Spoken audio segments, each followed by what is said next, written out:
السلام علیکم، میں ہوں رضوان اشرف۔ سعودی عرب اور یو اے ای کے درمیان جو معاملات ایک دم بگڑ گئے تھے اور ان کے درمیان ایک جنگ کی صورتحال پیدا ہو سکتی تھی، وقتی طور پر نظر بھی آیا جس طریقے سے سعودی عرب نے یو اے ای کے بحری جہازوں کے اوپر حملہ کیا، ان بحری جہازوں کے اوپر جو کہ فوجی ساز و سامان لے کر یمن کی بندرگاہ پر پہنچے تھے۔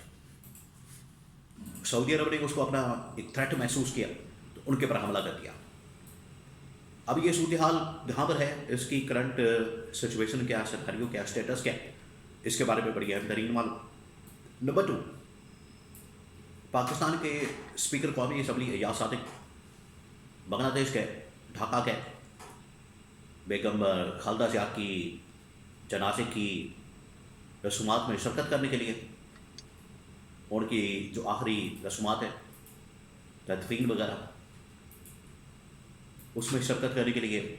بنگلہ دیش پہنچے تھے۔ وہاں پر جا کے انہوں نے وہاں پر ان سے جو بھارت کے وزیر خارجہ جے شنکر، انہوں نے ملاقات کی، ہاتھ ملایا، مصافحہ کیا، بات چیت کی، گپ شپ لگائی۔ ان کی تصویریں اس وقت سوشل میڈیا کے اوپر پبلک کے اندر وائرل ہیں، پاکستان کے اندر بھی بات ہو رہی ہے، انڈین میڈیا بھی اس کے اوپر بات کر رہا ہے۔ انڈین میڈیا کیا بات کر رہا ہے، اس میں کیا نیریٹو دے رہا ہے، اور پاکستان کی جانب سے کیا بات ہو رہی ہے،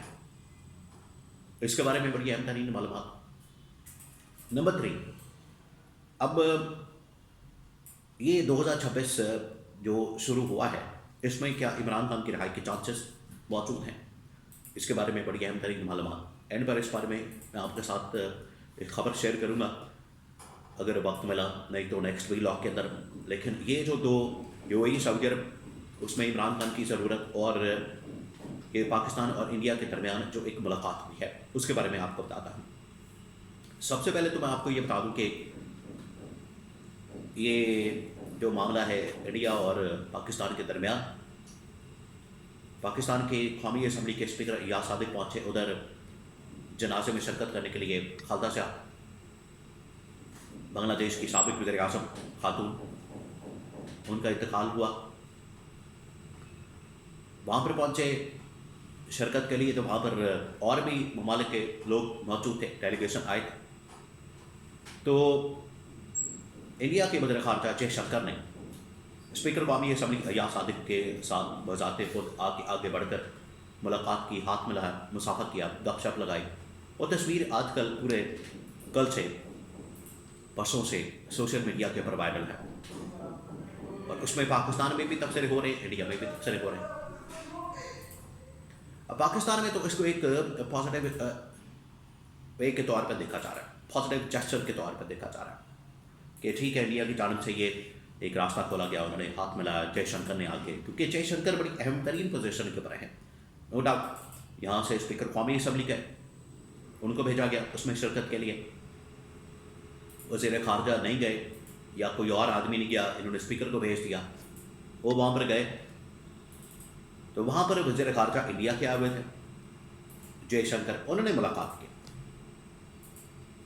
تو اب اس سے آپ سمجھ سکتے ہیں کہ جو انڈیا پاکستان کے ساتھ ہاتھ ملانے کو تیار، چاپی لینے کو تیار نہیں، بات کرنے کو تیار نہیں، بیٹھنے کو تیار نہیں، ایسے موقع پر، ایسی سٹیج میں، اس ٹائمنگ میں اگر انڈیا کی جانب سے ان کے وزیر خارجہ، وہ بھی وزیر خارجہ لیول کا آدمی، کوئی اور نہیں، اس کی جانب سے اگر ہاتھ ملایا جاتا ہے، مصافحہ کیا جاتا ہے، ملاقات کی جاتی ہے، تو اسے آپ سمجھ سکتے ہیں کہ ایک کم از کم ان کو عقل آئی ہے، سمجھ آئی ہے، ان کو اندازہ ہوا ہے کہ بات چیت کے بغیر مسئلہ حل نہیں ہو سکتا۔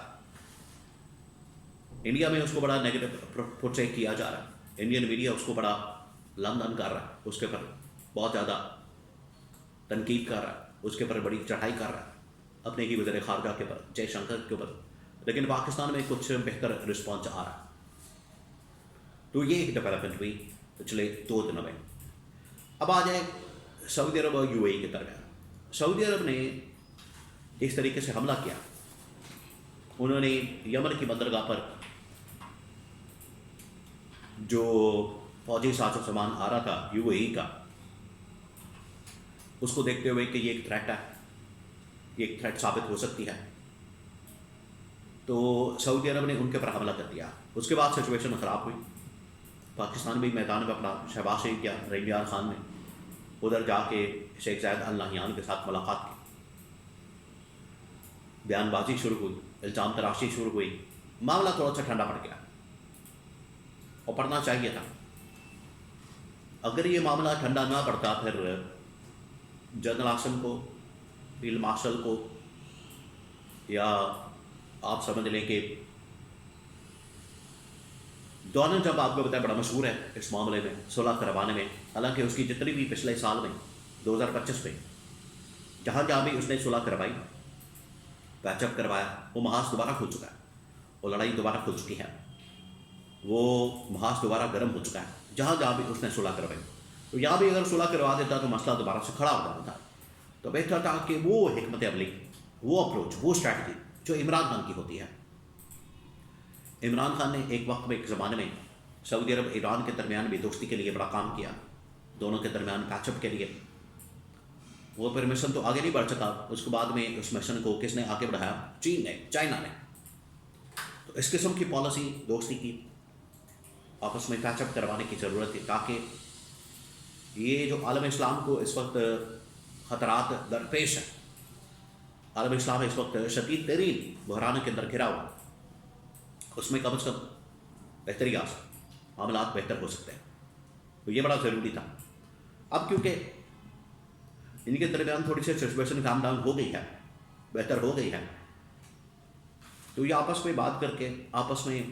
ملاقات کر کے بھی معاملے کو سیٹل کر سکتے ہیں۔ کیونکہ یمن کا معاملہ، پھر فلسطین کا، غزہ کا، اسرائیل کے ساتھ تعلقات کا، یہ اب مہینہ بڑا کرٹیکل مہینہ ہے، کیونکہ یہ مہینہ ڈیڈ لائن کا مہینہ ہے۔ ٹرمپ نے جو ڈیڈ لائن دی ہے